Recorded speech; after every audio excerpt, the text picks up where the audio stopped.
Shalom, shalom, peace and blessings. Now let's get straight into it. Now this is going to be part two of what what in the hell is hell. I just decided to name it that after I was posting number one, but no, man, let's jump back in. So now we have Isaiah chapter 34. I believe this is where I left off at. I want to also mention one thing too, just to go back here to Job chapter 21. And let's go to verse 28. For ye say, where is the house of the prince? And where are the dwelling places of the wicked? See, a lot of times you see house of the prince in reference to the princes or the kings of the earth or the wicked. All right, verse 29. Have ye not asked them that go by the way? And do ye not know their tokens, their signs? That the wicked is reserved to the day of destruction, they shall be brought forth to the day of wrath. So if you had a hell with a dimension that, you had the wicked burning day and night, how they going to be brought forth to wrath? They already in wrath. And how would they be reserved if their body getting burnt up day and night?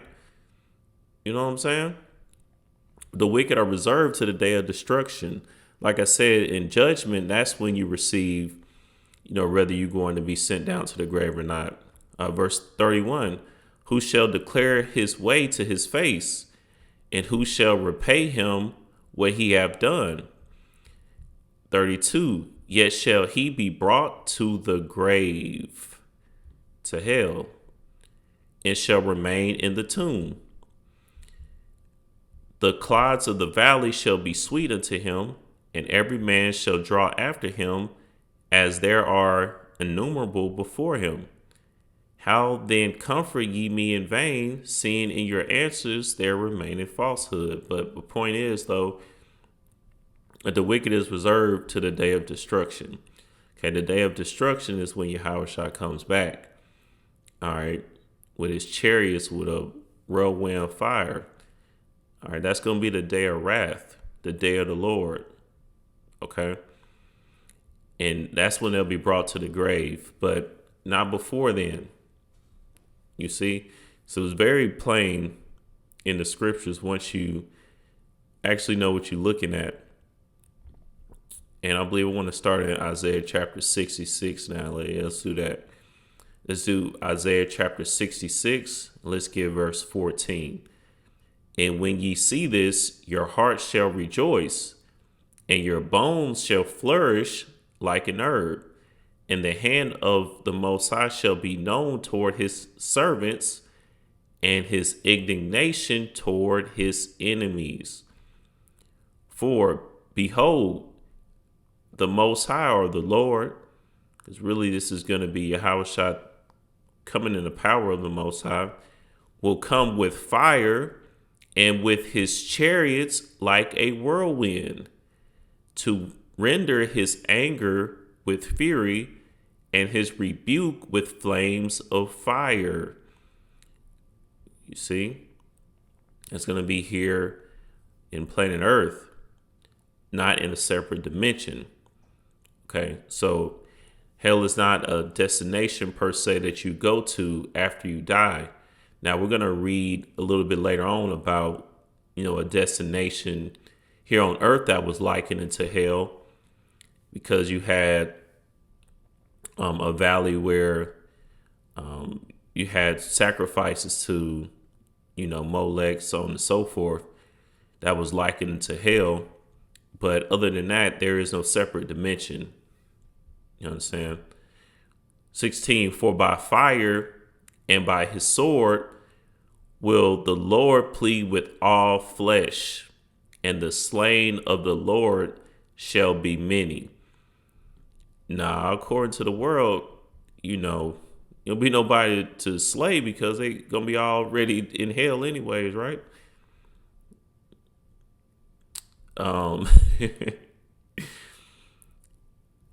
Verse 17, they that sanctify themselves and purify themselves in the gardens behind one tree in the midst, eating swine's flesh, and the abomination and the mouse shall be consumed together, saith the Lord. I don't want to touch on most of that to not get off the subject here, but we see what's going to go down in the end times, what real judgment is in the scriptures, and not this place called hell. Skip down to verse 22. For as the new heavens and the new earth, which I will make, shall remain before me, saith the Lord, so shall your seed and your name remain. Yeah, I believe I looked at these verses last time, but the point is, though, that's going to be the fire. And you see fire being likened into hell, or, you see fire coming from the Most High and from his Son, but no, not in a separate dimension on earth. Okay, so the concept of fire being used to destroy the wicked is in the scriptures, just not in the way that they teach us, right? Let's get Isaiah chapter 24 and verse 21. And it shall come to pass in that day that the Lord shall punish the hosts of the high ones that are on high, and the kings of the earth upon the earth. You see, upon the earth. That's where this is going to go down. Okay, everything we just read about Isaiah chapter 66, it really is, the scriptures, man, the more you understand, or the more understanding that you obtain, you start to see that a lot of the prophecies, a lot of the scriptures are really talking about the same things, the same concepts, the same, future prophecies or future events that's going to take place over and over and over. Sometimes we think they may be referring to something different because we don't, we're not lining it up properly. But really, it's all talking about some of the same things in the end times. Verse 22, and they shall be gathered together as prisoners are gathered in the pit. Remember when we were looking at the definition of Sheol, where we saw prisoners, and this is where you get some of the confusion, where people think you go to this dimension called hell and you like a prisoner there. Where's that definition of Sheol? Right here. So I believe it said, inmates. So sometimes you see the word inmates or prisoners, and it's not literal per se. Okay, let's go back here. And they shall be gathered together as prisoners are gathered in the pit, and shall be shut up in the prison, and after many days shall they be visited. Okay, it's not like a prison, like you go to jail, prison. This could be referring to, a spiritual prison. All right, but also just being in that state of, wickedness. We know in Galatians chapter 5, verse 1, when you're in sin, you're in bondage, right? I'm going to grab that real quick. Let's get Galatians chapter 5 and verse 1. Stand fast, therefore, in the liberty wherewith Christ, or Hamashiach, hath made us free, and be not entangled again with the yoke of bondage. That's what makes you a prisoner.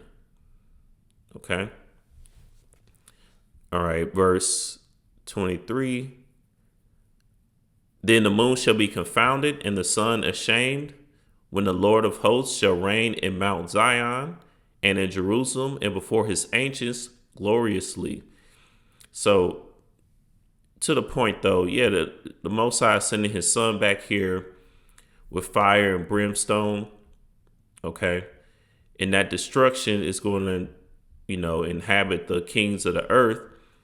That's going to create your fire, but again, it's going to be here in planet Earth. Let's get 2 Thessalonians chapter 1 and verse 6. Seeing it is a righteous thing with the Most High to recompense tribulation to them that trouble you. Okay. To, those that trouble the children of Israel, that's a righteous thing to the Most High to pour out that indignation on them. And to you who are troubled, rest with us when the Lord Yahweh shall be revealed from heaven with his mighty angels. We were just reading about that. Okay. In Isaiah chapter 66. For behold, the Lord will come with fire, verse 15, and with his chariots like a whirlwind. That's how, the Most High sending his son in a chariot with his angels to render his anger with fury and his rebuke with flames of fire. Okay. Verse 7 one more time. And to you who are troubled, rest with us when the Lord Yahweh shall be revealed from heaven with his mighty angels in flaming fire, taking vengeance on them that know not the Most High, and that obey not the gospel of our Lord Yahweh Hamashiach, who shall be punished with everlasting destruction from the presence of the Lord and from the glory of his power, when he shall come to be glorified in his saints and to be admired in all them that believe, because our testimony among you was believed in that day. Wherefore also we pray always for you, that our power would count you worthy of this calling and fulfill all the good pleasure of his goodness and the work of faith with power. Okay. But back directly to the point, who shall be punished with everlasting destruction from the presence of the Lord. Okay. Now again, everlasting destruction. Where to be destroyed is to be wiped away, to be to be eliminated. All right. Except if you're destroyed in this life, you have a chance for resurrection depending on your works on the earth, right? But an everlasting destruction, meaning you don't have the chance to repent. You don't have the chance to come back, to be resurrected. You're destroyed forever. Okay, your name being wiped away. That's everlasting destruction. Okay, and that happens after the judgment. Okay, that's how hell and death is going to be swallowed in victory. Okay, I believe I read this too. Psalms chapter 68, verse 2. So let's get Revelation chapter 20, because I've been referring to this chapter a few times, and I want to do a full lesson on Revelation chapter 20. I've been talking about that for forever, but I will get on it for sure. But for now, let's just kind of go over a few of the verses here. Let's get Revelation chapter 20 and verse 14. And death and hell were cast into the lake of fire. This is the second death. So death and hell were cast into the lake of fire. Now, there was a hell dimension that's under the earth, wherever it's at. You get transported to after death. And you just get there, you're in there tormented, literally with flames of fire. You get burnt up. I guess you come back, or the flames ain't hot enough or something, whatever. How could that be cast into the lake of fire? So that whole dimension just going to pop up and then get thrown into this even greater fire called the lake of fire. You see, this is not referring to a dimension here in death and hell. So death and hell, the grave, after this second death here, or this judgment, there will be no more death. You understand? Because you're going to have the immortal bodies, or the celestial bodies, which are immortal. So therefore, there won't be any more dying, like it was originally intended by the Most High in the first place. Okay. Matter of fact, I'll grab that real quick. Many brothers and sisters may be familiar with this, but I'll grab it real quick. Let's get the Book of Wisdom of Solomon, chapter 1, and then let's get verse 14. For he created all things that they might have their being, and the generations of the world were healthful, and there is no poison of destruction in them, nor the kingdom of death upon the earth. For righteousness is immortal. But ungodly men with their works and words called it to them. For when they thought to have it their friend, they consumed to naught and made a covenant with it, because they are worthy to take part with it. So let's also get verse 13. For the Most High made not death, neither hath he pleasure in the destruction of the living.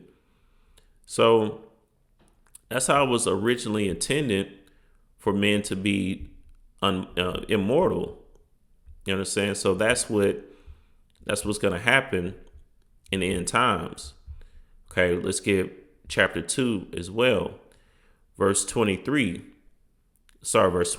As for the mysteries of the Most High, they knew them not, neither hope they for the wages of righteousness, nor discern a reward for blameless souls.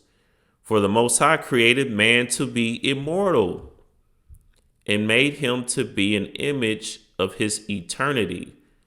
Nevertheless, through envy of the devil came death into the world, and they that do hold on his side do find it.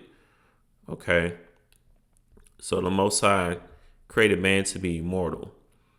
Before the first sin, or, Adam's transgression, Adam and Eve's transgression, there was not any death. That brought death into the world. So afterwards, after the judgment, is going to go back to it was at that time with no death. Okay. And then you're going to have the celestial bodies, because Adam and Eve had the celestial bodies right before death. All right. Before death was brought into the world because of them. And it's going to go back to that. But again, this is all afterwards. You understand? So this is after the judgment. But to the main point, though, I'm kind of going to some of the other. I'm going to other aspects here, only to try to give us a better understanding of what hell is. Okay, like I said, once you understand the judgment, hell it doesn't make any sense anymore. At least hell from how they teach us what hell is. Okay, again, verse 14. If somebody try to rush at you, this is one of the quickest ways you can explain to them that there is no dimension called hell. Verse 14, and death and hell were cast into the lake of fire. This is the second death. Okay. That first death is when Yahushua comes back. Okay. That's that first death where he's going to take on the kings of the earth, like we were reading about. Okay. And in fact, let me go back here. Let's get 2nd Esdras chapter 15 and verse 20. Behold, saith the Most High, I will call together all the kings of the earth to reverence me, which are from the rising of the sun, from the south, from the east, and Libanus, which is Lebanon, to turn themselves one against another and repay the things that they have done to them. Like as they do yet this day unto my chosen, so will I, so will I do also and recompense in their bosom. Thus saith the Lord power, which we're going to talk about Abraham's bosom too as well. All right. Verse 22, my right hand shall not spare the sinners, and my sword shall not cease over them that shed innocent blood upon earth. The fire is gone forth from his wrath, and have consumed the foundations of the earth, and the sinners like the straw that is kindled. Woe to them that sin and keep not my commandments, saith the Lord. Now they tell us in church that the commandments, you ain't got to keep them. No, it says woe to them, destruction to them. Okay, I will not spare them. Go your way, ye children, from the power, defile not my sanctuary. For the Lord knoweth all them that sin against him, and therefore delivereth he them unto death and destruction. But here on earth. Okay. For now the plagues come upon the whole earth, and ye shall remain in them, for the Most High shall not deliver you, because ye have sinned against him. Okay, we could keep going, but point is, though, the Most High is sending his son back with that flaming fire, that wrath. Okay, that's going to be that first death. All right, against the kings of the earth. And then those are going to be resurrected again. Okay, made into the judgment, and then death is going to be destroyed. Okay. Again, I don't want to go too deep into this because Revelation 20 really needs its own lesson on separate breakdown, but we'll just get this really quickly. Verse 12. And I saw the dead, small and great, stand before the Most High, and the books were open, and another book was open, which is the book of life. And the dead were judged out of those things which are written in the books according to their works. And the sea gave up the dead which were in it, and death and hell delivered up the dead which were in them. So I guess hell, you get judged, you go to hell, and then, you got to be delivered up and brought back to the earth to be judged again. Not how it really makes sense if hell was this dimension, death and hell in the grave. Okay. The dead is going to rise out of the grave, out of graves, okay, out of death. All right. And they were judged, every man according to their works. Okay. And if you found in the book of life, you will live. If you not, then you're going to be destroyed with everlasting destruction. Okay. That's after this judgment. And whosoever was not found written in the book of life was cast into the lake of fire. So that lake of fire is just that destruction, okay, of the wicked, of those that are not in the book of life. Okay, but that doesn't happen until after this judgment. Hopefully this is making sense. How, having this dimension of hell in between what they call like purgatory and things of that nature, it's just not the case. Okay. Yeah, we could go more into this, but I don't want to get too deep off into, Revelation 20. But let's start getting some of the different verses that are in the scriptures that many believe is referring to like a dimension called hell. Let's get Matthew chapter 10 and verse 28. I referenced this earlier.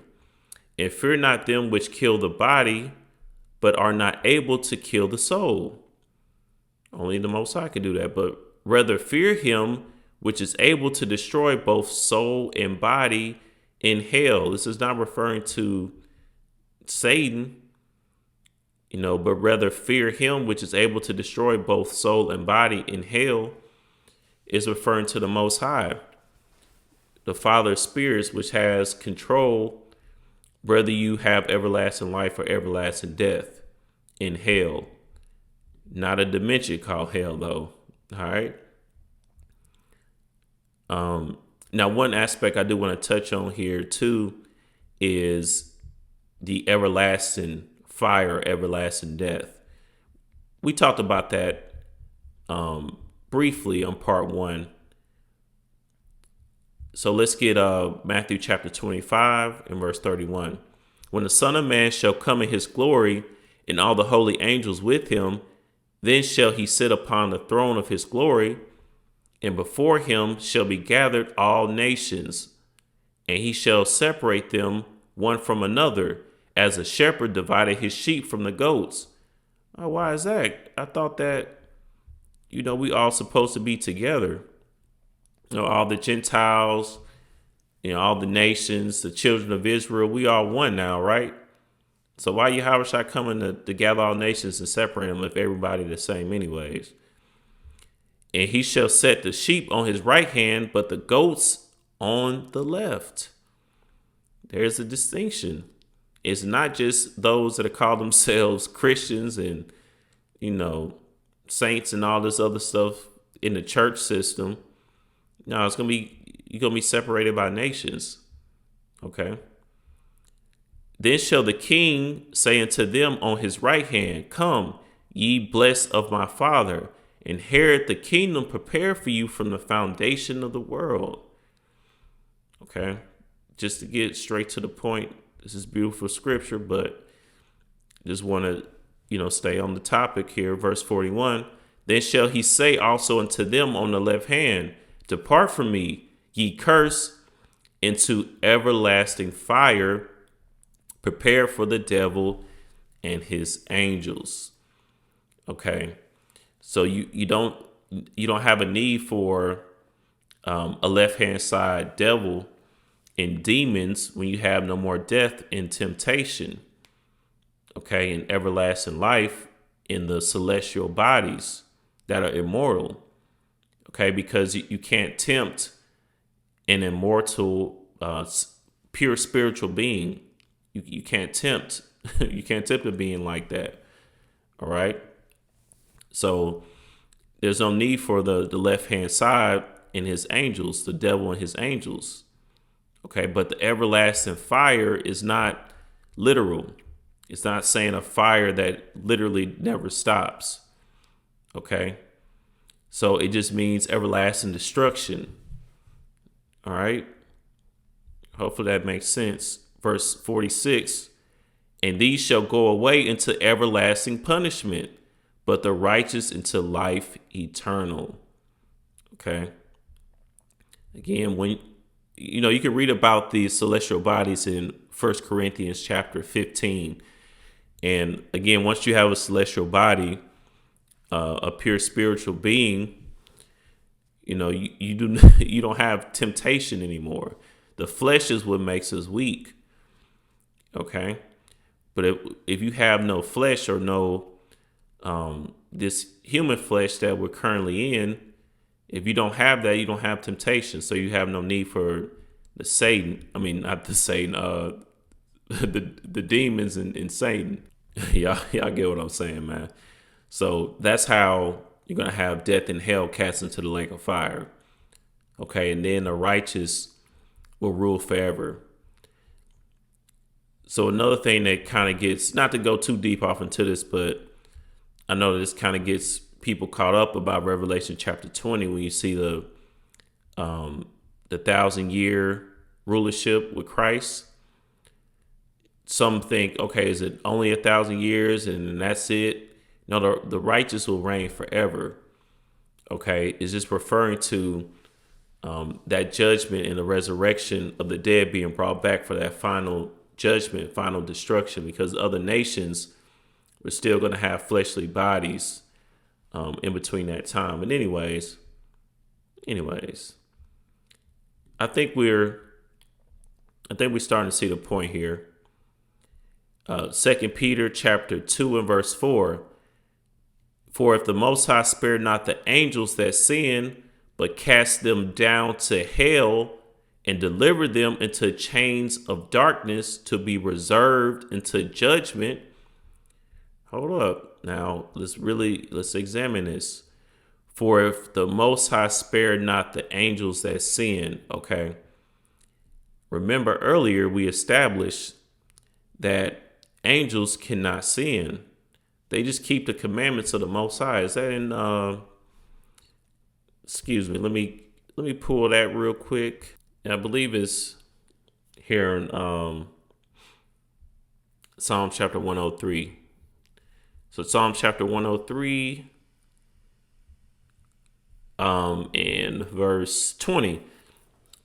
Bless the Lord, ye his angels that excel in strength, because they excel in strength versus man, that do his commandments, hearkening unto the voice of his word, because angel means messenger. Okay. The angels of the Most High, they don't break commandments. They don't rebel. They don't get sent into a dimension called hell. They don't get sent anywhere but where the Most High tells the angels to go. They do his work. Okay, the Lord of hosts. And they excel in strength. Okay, they hearken to the voice of the Most High. They not around here falling to dimensions called hell, man. Okay. Okay, now we back into 2 Peter chapter 2 and verse 4. For if the Most High spared not the angels that sinned, so angels here is referring to men. Okay, because again, remember, angels, this word here chiefly means messenger.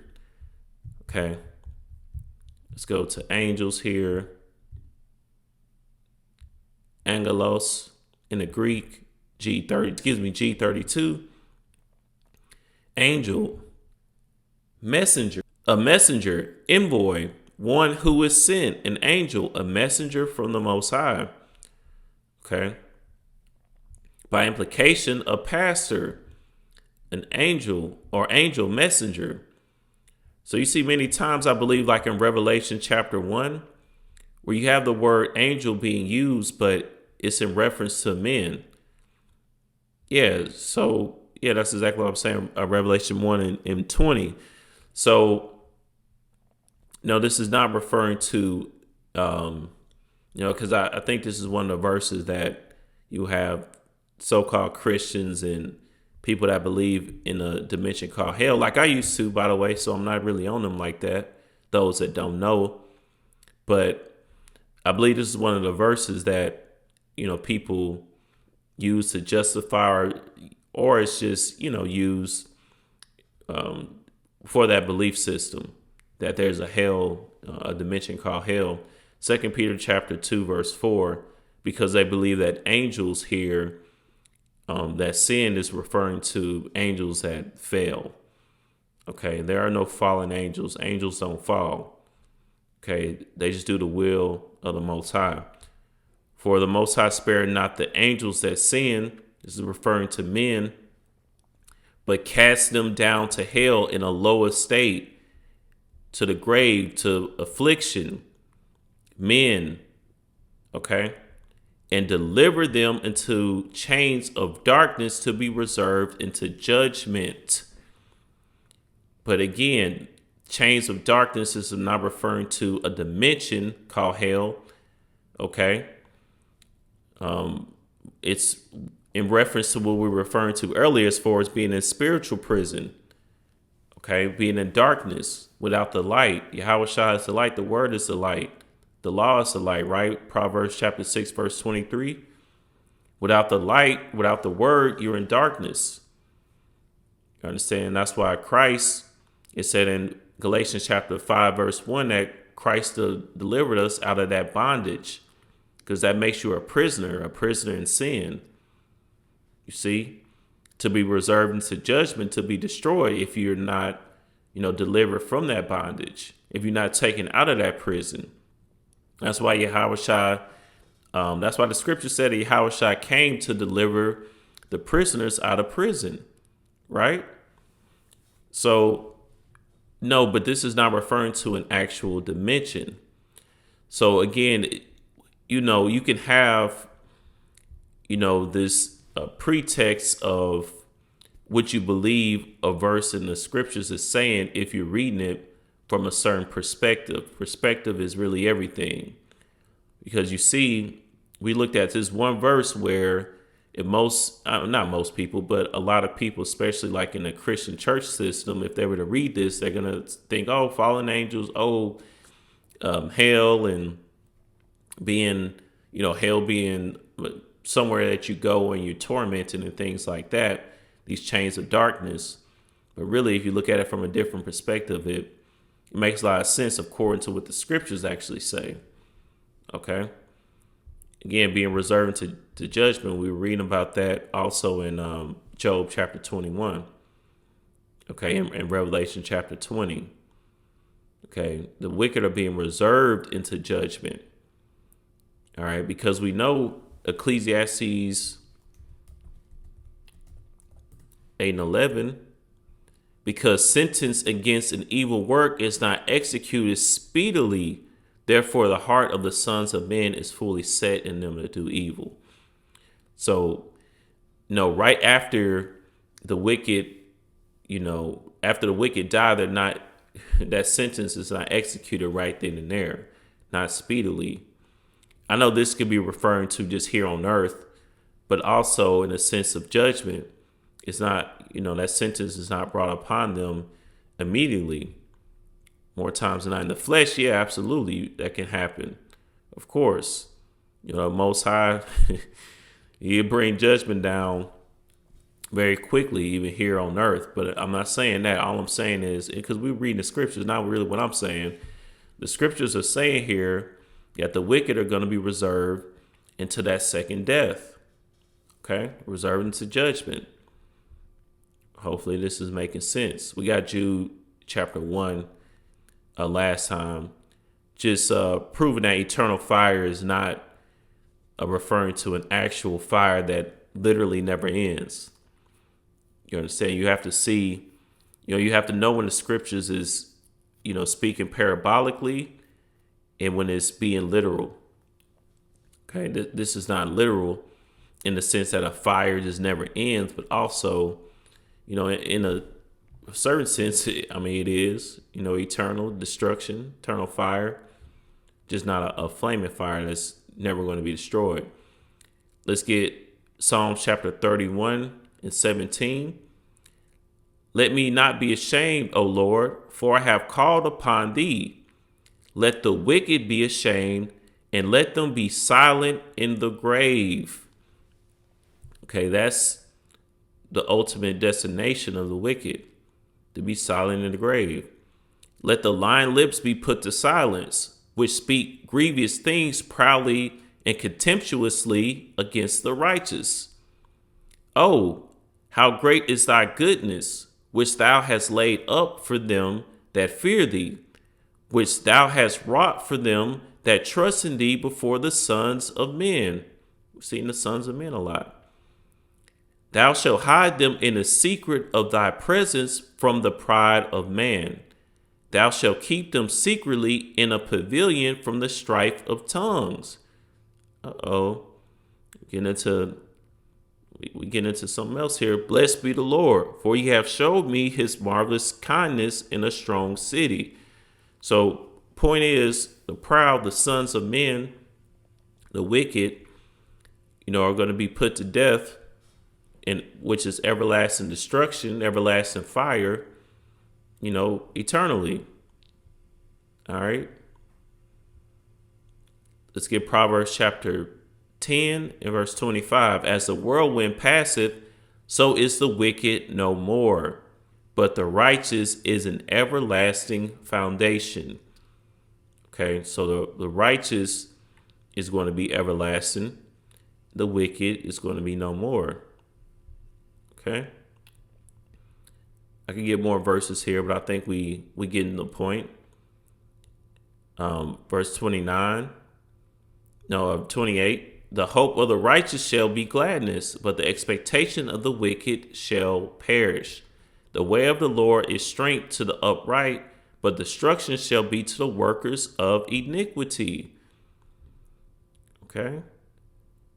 Let's get Psalm chapter 19, verse 17. The wicked shall be turned into hell, and all the nations that forget the Most High. The wicked shall be turned into hell, into death, into destruction, into affliction, being brought down low.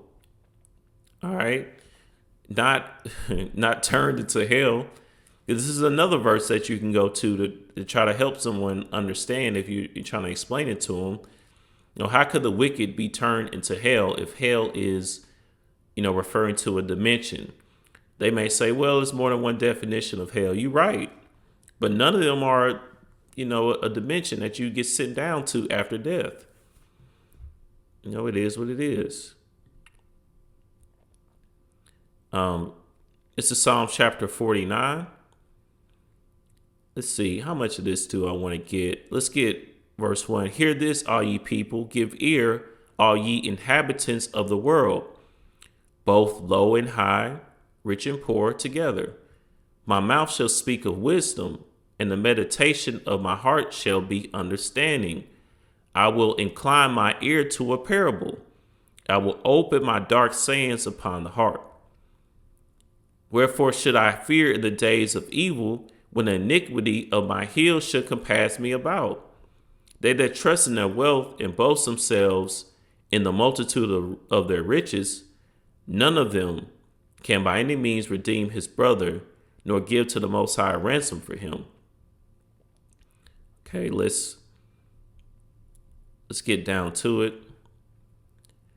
Verse 14. Well, actually, verse 12. Nevertheless, man being in honor abideth not. He is like the beasts that perish. So remember, we talked about the beast. Once a beast is gone, man. And no judgment for beasts, for dogs, cats, and things of that nature. Okay, and same way, once they're gone, they gone. Same way with the wicked. All right, the man in honor abideth not. He's like the beasts that perish. Once they gone, they gone. That's that everlasting fire, everlasting death. That's hell. Okay. This their way is their folly, yet their posterity approve their sayings. Salah. Like sheep, they are laid in the grave. Death shall feed on them, and the upright shall have dominion over them in the morning. Okay, in the morning, Yahushua comes back because he's that light. Okay, that bright and morning star. Right. And their beauty shall consume in the grave from their dwelling. But the Most High will redeem my soul from the power of the grave, for he shall receive me. Salah. See, that's the final victory, like we read about. To be redeemed from death. All right, that's what man's, main enemy is death, right? All right, that's the ultimate victory, to receive everlasting life. And you know how the scriptures talk about New Jerusalem or the kingdom of heaven being, peace. What more peace is it when you know that you have everlasting life? You don't have to worry about death. That brings a whole new, at least from my understanding, because this is not anything that my brain can comprehend. So I'm not saying I have a full understanding of this or anything. God forbid. Just based on my perspective, that would bring peace to one, because you don't have to worry about, time as much. I think that's one thing that man constantly has to deal with is time, knowing that it's inevitable that all of us will die. Right. But if you defeat that, then, that brings a whole new level of peace. Right. And the reason I'm talking a certain way is because I want to make it clear that I'm not in any way, form, or fashion trying to count myself in this number of the righteous. Okay. Because that's not the case. All right, be thou afraid when one is made rich, when the glory of his house is increased. So, yeah, I'm not counting myself in that number, because none of us should. We don't know who's going to make it in that number until the time of. Okay, we have to endure until the end and be a part of the hopeful elect. All right, no matter if you call yourself keeping the statute, laws, and commandments, or how righteous you think you are. You're still not counting that number until Yahushua say so. So we can't get comfortable trying to call ourselves a part of the 144,000 and, the elect and things of that nature. Verse 20, Man that is in honor and understandeth not is like the beasts that perish, because they gone. That's the punishment of the wicked. You understand? Job chapter 24 and verse 19. Drought and heat consume the snow waters. So doth the grave those which have sinned. Okay? The womb shall forget him. The worm shall feed sweetly on him. He shall be no more remembered, and wickedness shall be broken as a tree. But since we know that the wicked is not always consumed, immediately, why is it, referring to the wicked being consumed in the grave? All right. It's because that's the ultimate goal. That's the end goal. I mean, when I say goal, that's the end result, or the end, y'all know what I'm saying, man. that's going to be what happens to the wicked, essentially. Okay. Put into the grave and forgotten. Okay. That's pretty much it there.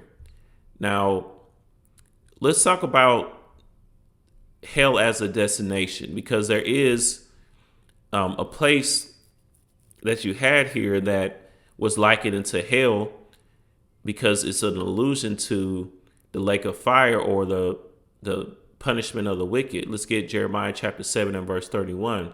And they have built the high places of Tophet, which is in the valley of the son of Hinnom, to burn their sons and their daughters in the fire, which I commanded them not, neither came it into my heart. Okay, now let's get some of these definitions. The places of Tophet, the son of Hinnom. Let's get some understanding here.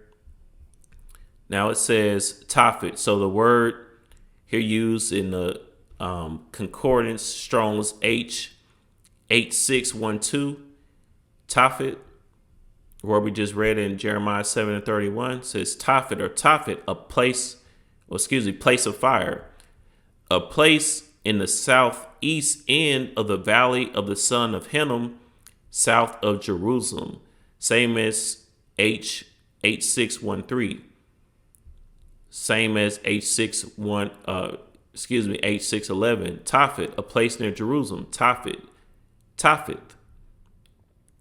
Okay. South of Jerusalem, etymology is doubtful, or at least etymology, it means they're doubtful. Others think in Aramaic, fireplace. So this is place of sacrificing children. All right. It's going to make sense why I'm going to this in a second, if y'all don't already know. It says prop, spittle, hence that which is spit upon. I am become as one in whose face they spit, the most base and despised of mortals. Okay, with the art of a place in the valley of the sons of Hinnom, near Jerusalem, well known from the human sacrifices there offered to Molech, which were at length abolished by Josiah. Jeremiah 7:31, artificial mounds in which those sacrifices were offered. As to the etymology, is commonly taken to prop a place to spit upon, abhor.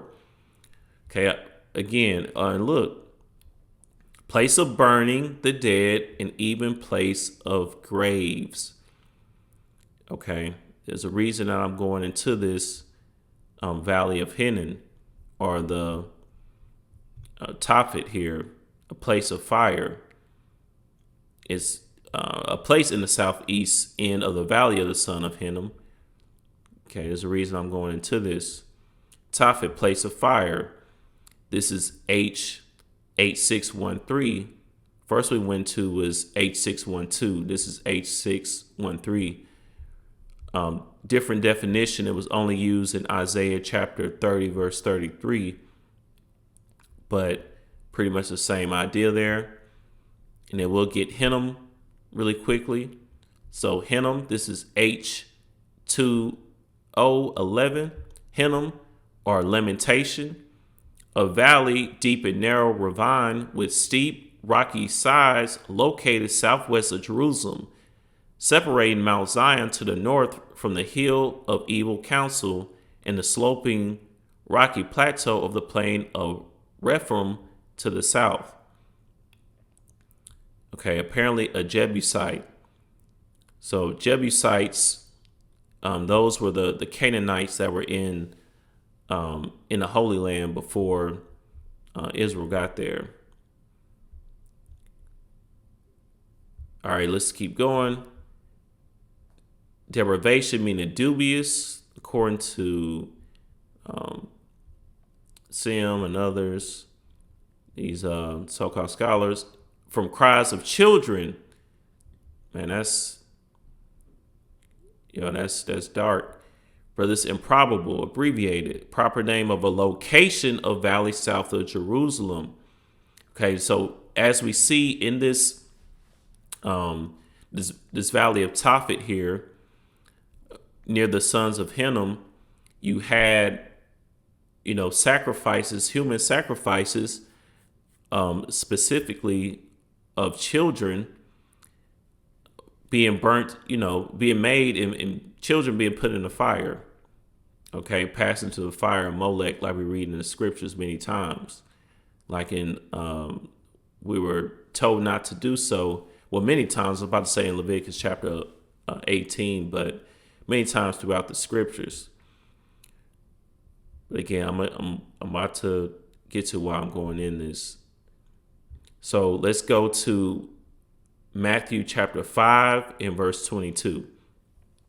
But I say unto you that whosoever is angry with his brother without a cause shall be in danger of the judgment that we were reading about. Okay, eternal death.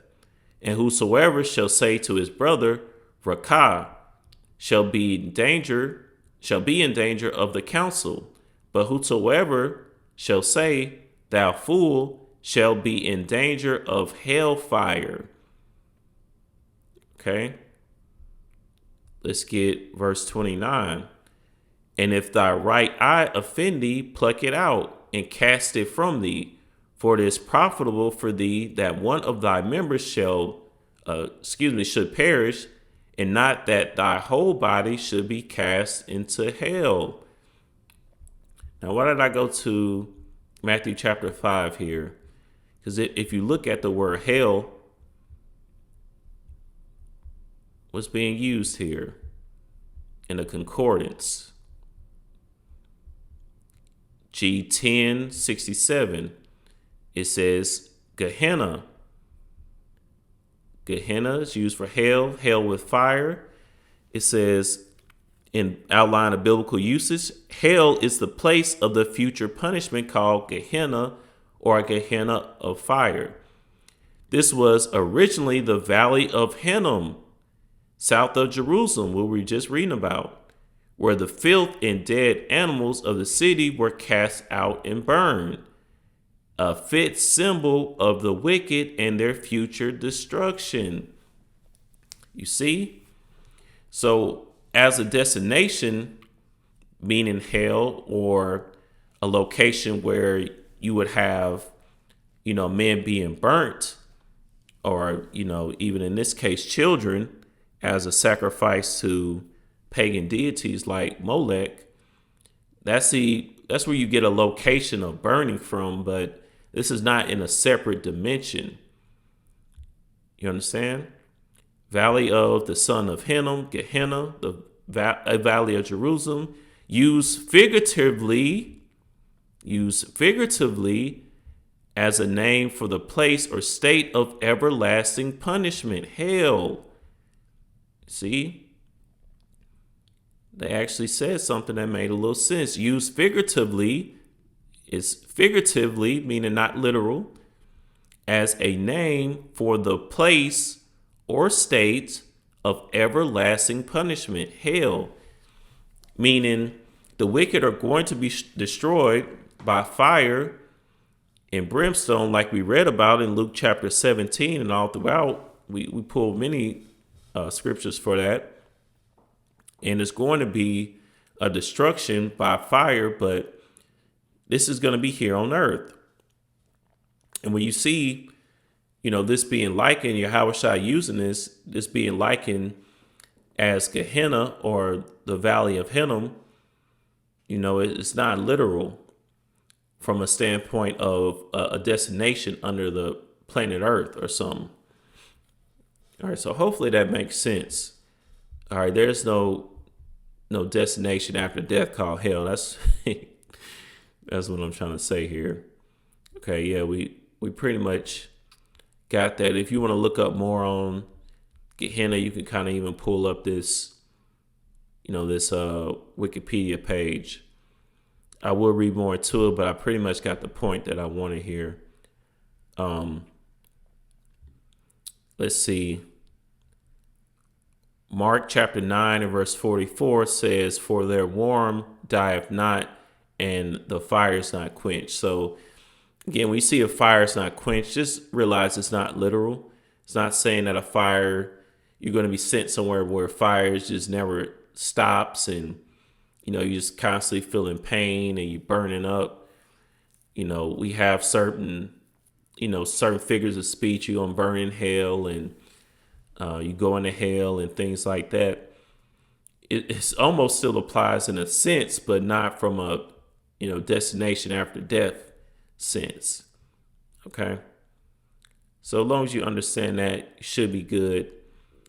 Another word that's used in a quote unquote New Testament for hell would be Hades. So Hades, G86, Hades, hell, grave. You still have that word being used for grave. It says, name Hades or Pluto, the god of the lower regions. Orcus, the netherworld, the realm of the dead. Later use of this word, the grave, death, hell.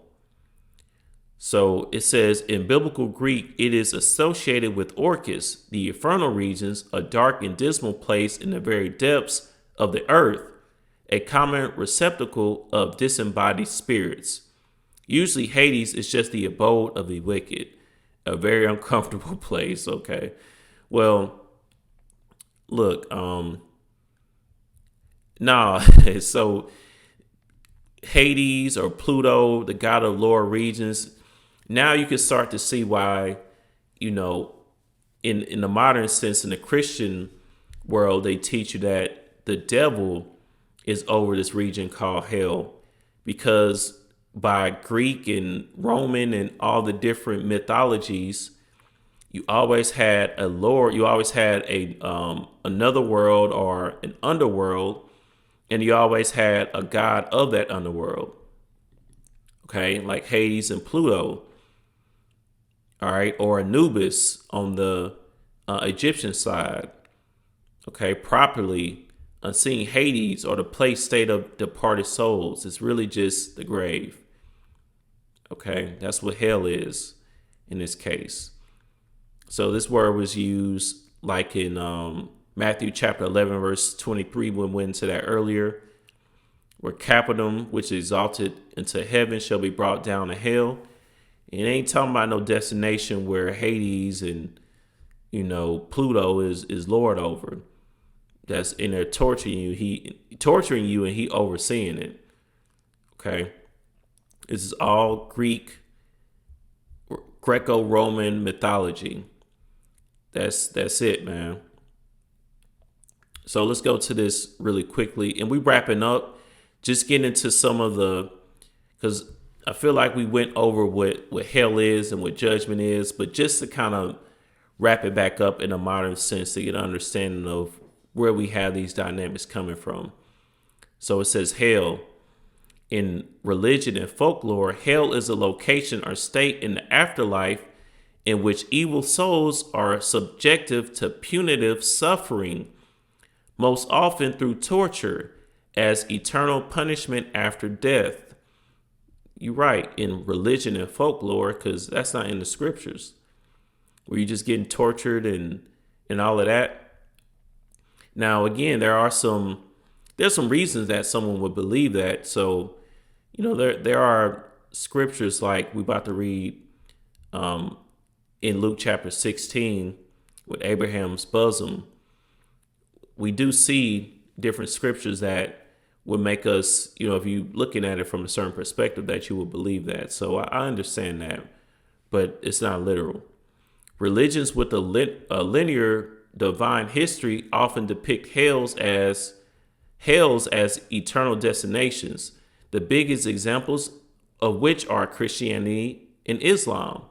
Whereas religions with reincarnation, also this lesson kind of kills the idea of reincarnation, because that's a whole nother thing. But reincarnation is not in the scriptures either, for the brothers and sisters that believe in that. But anyways, usually depict a hell as an intermediary period between incarnations, as is the case in the dharmic religions.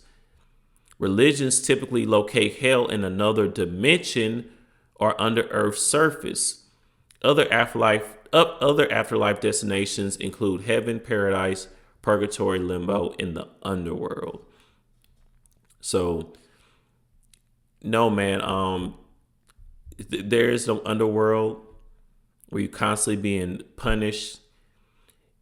Dante's Divine Comedy also, or Dante's Inferno, that's, within the Divine Comedy, that poem, is a reason why a lot of people today believe in hell. But also, as I was saying, if you go down here, it says polytheism, it says Africa. You can look at ancient Egypt. Many different cultures believed in a hell where you had a god over it. Like I said, I believe Anubis, I'm going to just go to this really quickly. I believe Anubis was,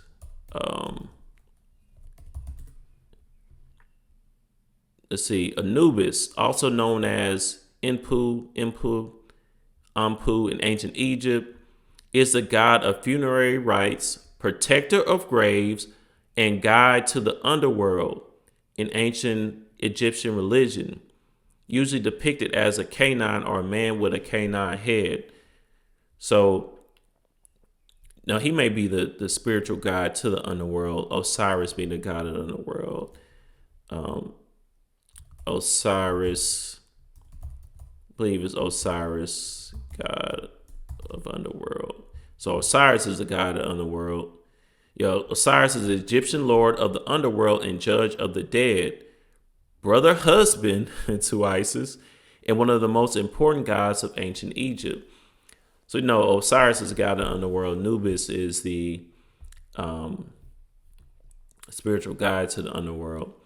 But either way, what I'm trying to get at here, if you pick up what I'm saying here, is that this is not anything new. Nothing is new under the sun, right? So where you have the devil over this dimension is really, just going back to these pagan mythology systems. It's not actually in the scriptures. Okay, and it's been around for thousands of years.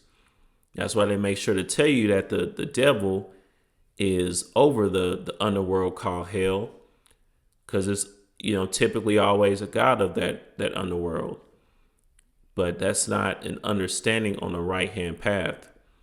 Okay, that's just all paganism. And I could go more into that, but pretty much just trying to make the point there. That's where you get that. That's where you get that doctrine from. Not in the scriptures. It comes from the left hand side's understanding of what happens after you die. Okay, so just to end it off here, because this is another parable, more scriptures that people will discern is referring to a hell being an underworld. So I didn't want to overlook this, or I didn't, be remiss of me not to mention it.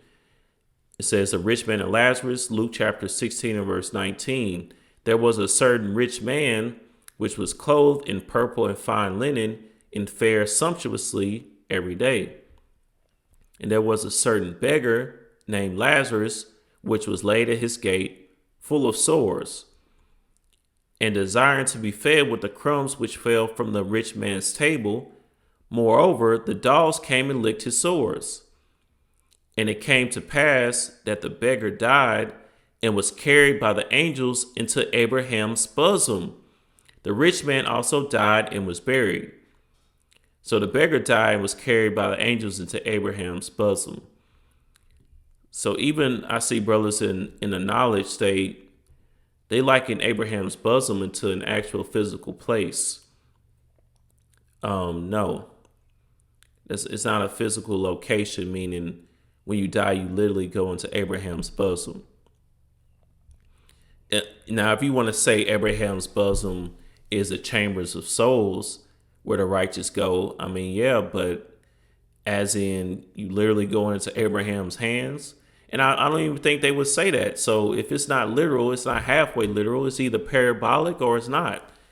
When something is parabolic or a poetic way of describing something that's physical, you can't have both. Okay? That's what a lot of people say. It's literal and parabolic. And no. Verse 23, and in hell he lift up his eyes, being in torments, and seeth Abraham afar off and Lazarus in his bosom. So, if there's a dimension called hell, you can lift up your eyes and look all the way in Abraham's bosom. Is this literal? I understand it says being in torments, but you have to also understand that Yahweh is speaking in parables. The whole main point of this parable is to show that here down at the end, it says,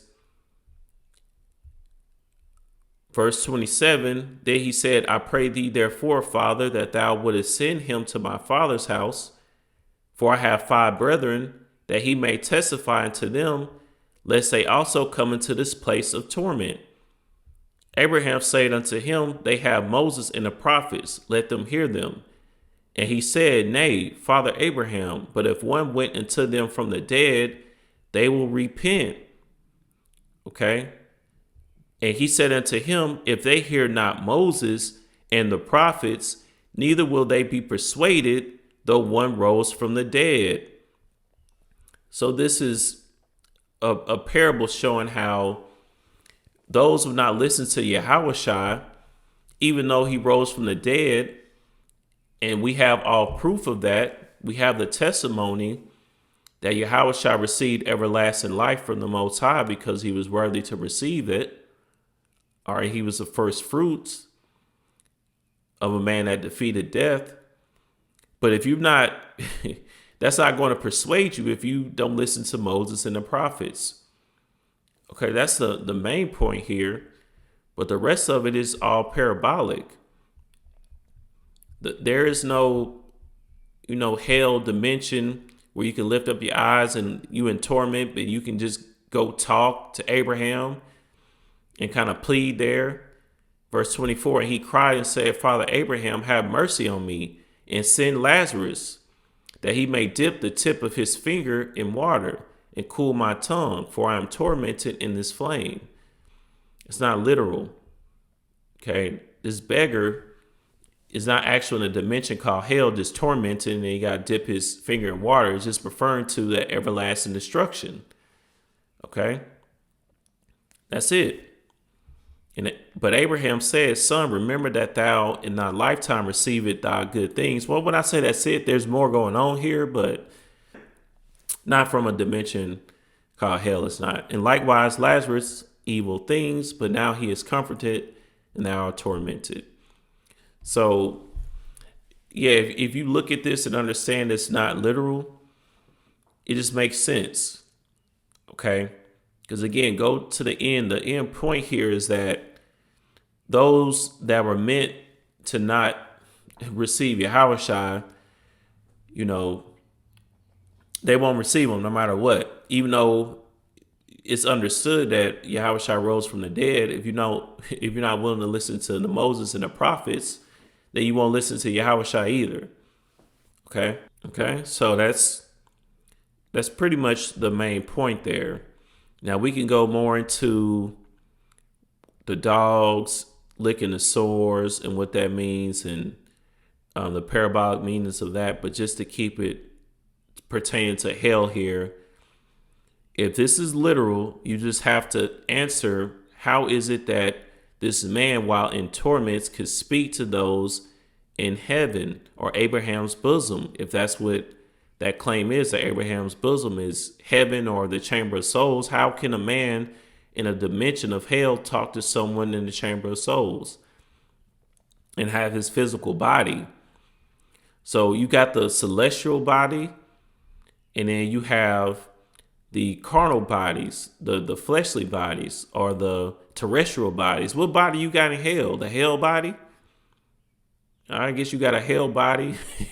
Do you come back and get the celestial, or you just keep that? I don't know. The point is, man, there ain't no hell dimension under earth. Okay? Unless y'all can show me this hell body in the scriptures. I like to see the hell body. Okay, this is parabolic. When you read Luke chapter 16, verse 19 on down to 31, just understand it is parabolic.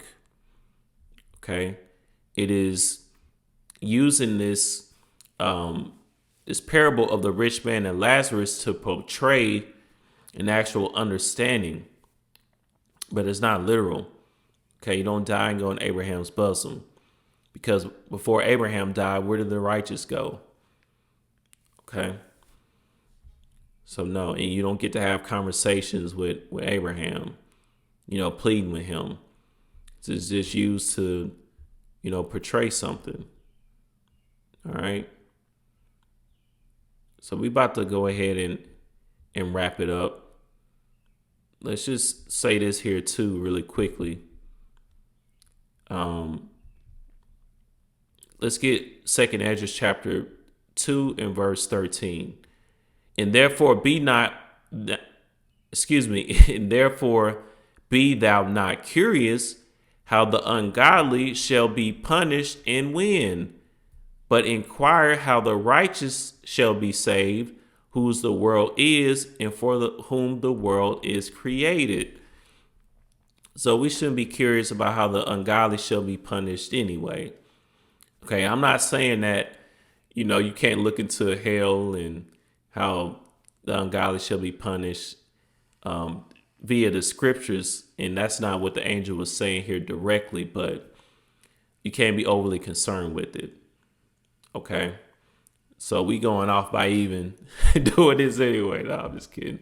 But that's pretty much it, brothers and sisters. If there is any particular verse or anything else that we need to touch on, I try to touch on as many different verses and parables, things of that nature that pertain to hell that I wanted to address.